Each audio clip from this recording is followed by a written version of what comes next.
నమస్కారం ఫ్రెండ్స్. ఈరోజు మీకోసం ఒక ఆసక్తికరమైన పొడుపు కథను తీసుకొచ్చాను.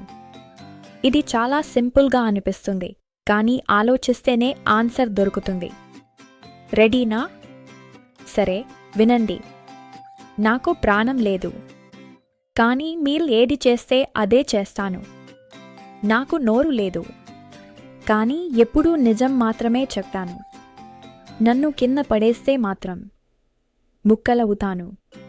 ఇంతకీ నేను ఎవరిని? సమాధానం తట్టిందా? బాగా ఆలోచించండి. క్లూ కావాలా? ఇది మన ఇంట్లో రోజు చూసే వస్తువే. సరే, ఇప్పుడు సమాధానం చూద్దాం. దీని ఆన్సర్ అద్దం. ఎందుకంటే అద్దానికి ప్రాణం ఉండదు, కానీ మనం ఏం చేస్తే అదే చూపిస్తుంది. కింద పడితే పగిలిపోతుంది. మీలో ఎంతమంది కరెక్ట్గా గెస్ చేశారో కామెంట్ చేయండి. ఇలాంటి మరిన్ని ఆసక్తికరమైన పొడుపు కథల కోసం మన ఛానల్ని సబ్స్క్రైబ్ చేసుకోండి. ధన్యవాదాలు.